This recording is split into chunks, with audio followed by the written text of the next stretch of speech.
12 साल की उम्र थी कि आप इल्म हासिल करने के लिए घर से निकले थे।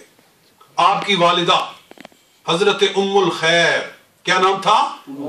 हजरत उम्मुल खैर, आपने आपको इल्म हासिल करने के लिए भेजा था और एक काफिले के साथ लगा दिया था। आप एक बस्ती में पैदा हुए थे जिसका नाम था गीलान। इराक के अंदर एक बस्ती है जिसका नाम है गीलान, या उसको कहते हैं जीलान, यानी है वो फारसी बोलने वाले और अरबी में गीलान को जीलान बोलते हैं। तो आपको जीलानी या गीलानी दोनों तरह कहा जाता है। गौसे आजम जब 12 साल के थे तो आपकी वालदा आपको दीन पढ़ने के लिए भेजती है।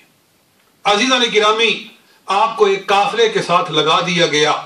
आपकी कुम में आपकी वालदा ने 40 दीनार सी दिए, 40 दीनार सी दिए और कहा कि बेटा ये ले लो, ये पूंजी तुम्हारे काम आएगी और पता नहीं कि शायद ये मेरी तुम्हारी आखिरी मुलाकात हो, पता नहीं उसके बाद मुलाकात हो कि ना हो। ये थोड़े से पैसे हैं, ये तुम्हारे काम आएंगे, जब तक ये चल सके ये चलेंगे, उसके बाद अल्लाह ताला तुम्हारा बंदोबस्त कोई ना कोई कर देगा। मेरी एक नसीहत ये है कि बेटा जान जाए तो जाए, लेकिन तेरी जुबान पे झूठ ना आए, कभी झूठ बोलना नहीं है। बस ये मैं तुझको नसीहत करती हूँ, ये पैगाम, मेरी नसीहत अगर तू पल्ले बांध लेगा तो ये जिंदगी भर तेरे काम आएगी। अज़ीज़ान गिरामी, हजरत गौसे पाक रज़ी अल्लाह तआला अन्हु काफिले के साथ चल पड़ते हैं। काफिला लूट जाता है, डाकू पड़ते हैं, काफिला लूट लेते हैं। एक डाकू आपसे आकर पूछता है, ऐ लड़के तेरे पास भी कुछ है? फरमाया अल्हम्दुलिल्लाह, मेरी कुम के अंदर 40 दीनार सिए हुए हैं। वो हैरान हुआ कि आज तक हम डाकुओं से किसी ने सच्ची बात नहीं की थी, हर कोई हमसे अपने माल को छुपाता है। ये पहला इंसान देखा है जो छुपा नहीं रहा है, अपने माल को जाहिर कर रहा है। कहा बेटा ये तूने सच कैसे बोला? वाकई? कहा देखा पैसे हैं, वाकई यहाँ पैसे मौजूद हैं।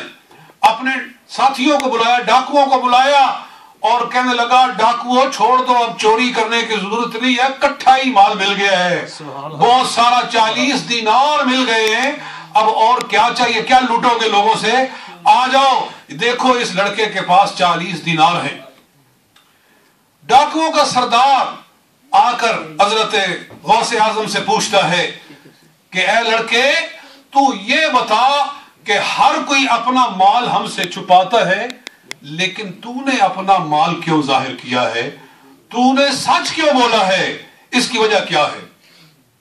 हजरत गौसे आजम इरशाद फरमाते हैं, मैंने अपनी मां से वादा किया है मैं कभी झूठ नहीं बोलूंगा, सुभान अल्लाह, सुभान अल्लाह, हमेशा सच्ची बात कहूंगा। सुभान अल्लाह। और मां ने कहा था कि शायद ये तेरी मेरी आखिरी मुलाकात हो। अगर रोजे हशर मां के सामने मुझे शर्मिंदा होना पड़ा तो वहां मैं क्या जवाब दूंगा? मैं माल कुर्बान कर सकता हूं लेकिन मां के सामने शर्मसार नहीं हो सकता। सुभान अल्लाह। जी, माल जाए तो जाए, लेकिन मां के सामने मुझे शर्मिंदगी ना उठाना पड़े। उस डाकू की आंखों से आंसू जारी हो गए। वो कहने लगा, ओ डाकुओं जरा गौर करो, ये लड़का इस बात से शर्मा रहा है कि रोजे क़यामत मैं अपनी मां को क्या मुंह दिखाऊंगा। तुम्हें जिंदगी गुजर गई है लोगों का माल लूटते हुए और लोगों पर जुल्म सितम करते हुए, कभी तुम्हें ख्याल आया है कि तुम अपने रब को क्या मुंह दिखाओगे? रोजे क़यामत अल्लाह के सामने पेश होना है, खुदा के सामने क्या जवाब दोगे? और जब ये ख्याल आ जाता है इंसान को तो इंसान की काया पलट जाती है। तो सारे डाकुओं ने तौबा की और अल्लाह ताला ने गौसे पाक की बरकत से सबको नेक बंदे बना दिया, सब अल्लाह के नेक बंदों में शामिल हो गए। और कुरान फरमाता है, अल्लाह इरशाद फरमाता है कि मन खाफ मकाम रब्बिही व नहन नफ्स अनिल हवा فَإِنَّ الْجَنَّةَ هِيَ الْمَأْوَى۔ سبحان اللہ، سبحان اللہ۔ قرآن سن کے ذوق سے کہہ دینا چاہیے سبحان اللہ، قرآن سن کے محبت سے سبحان اللہ۔ اللہ تعالیٰ ارشاد فرماتا ہے من خاف مقام ربہ، جو اپنے رب کے سامنے کھڑے ہونے سے ڈر گیا، وَنَهَى النَّفْسَ عَنِ الْهَوَىٰ، اور اس نے اپنے آپ کو گناہ سے روک لیا، فَإِنَّ الْجَنَّةَ هِيَ الْمَأْوَىٰ، تو بے شک جنت ہی اس کا ٹھکانہ ہے۔ اللہ ہمیں بھی اس کی توفیق عطا فرمائے کہ ہم خدا کے سامنے کھڑے ہونے سے ڈر جائیں۔ محمود ہارون رشید بادشاہ، مجھے یاد آ رہا ہے، ہارون رشید بادشاہ دربار لگا کر بیٹھا ہوا ہے، علماء کرام بہت سارے بیٹھے ہوئے ہیں، کہتا ہے مجھے بتاؤ میں جنتی ہوں کہ دوزخی ہوں۔ وہ بادشاہ ہوتے ہیں، بادشاہی مزاج ہوتا ہے، جو دماغ میں آ گیا بس وہی بول دیا، مجھے بتاؤ میں دوزخی ہوں کہ جنتی ہوں۔ علماء نے کہا ہم یہ کیا بتا سکتے ہیں، یہ تو اللہ ہی جانتا ہے کہ کون جنتی ہے کون دوزخی ہے۔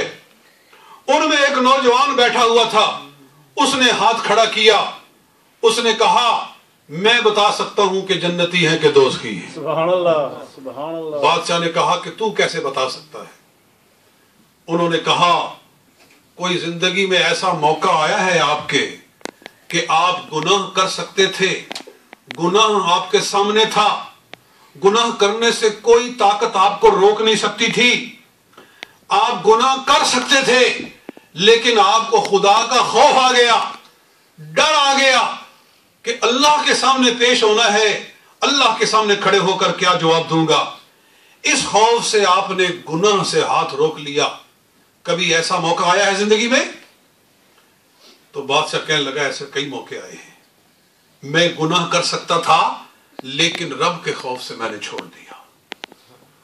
تو نوجوان نے کہا پھر مبارک ہو، اللہ تعالیٰ آپ کو جنتی قرار دے رہا ہے، اللہ آپ کو جنتی کہہ رہا ہے۔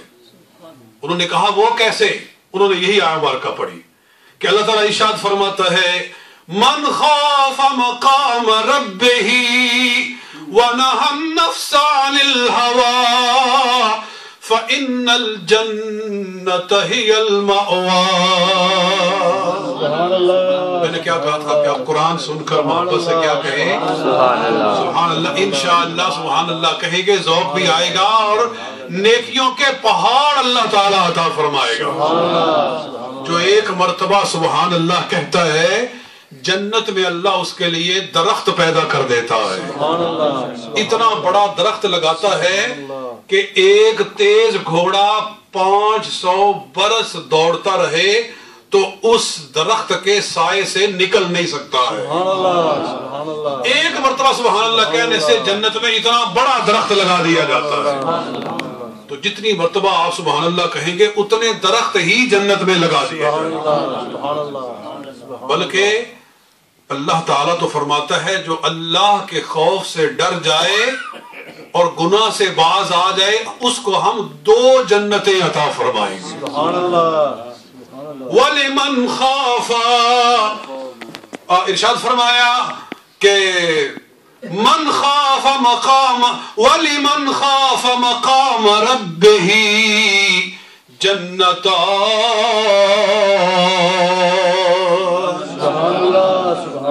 اللہ کے سامنے کھڑے ہونے سے ڈرنے والے کے لیے 2 جنتیں۔ دوستو آپ اندازہ کرو غوث پاک کی عمر اس وقت 12 سال ہے اور آپ کے ہاتھ پہ 40 آدمی توبہ کرتے ہیں اور اللہ کے ولی بن جاتے ہیں۔ جب ان کے بچپن کا عالم یہ ہے تو 55 کا عالم کیا ہوگا؟ ابھی ان کا لڑکپن ہے تو یہ عالم ہے، اور جب وہ مقام ولایت پر فائز ہوئے اور غوثیت کا درجہ حاصل کیا تو پھر اللہ نے کیا کیا شان عطا فرمائی۔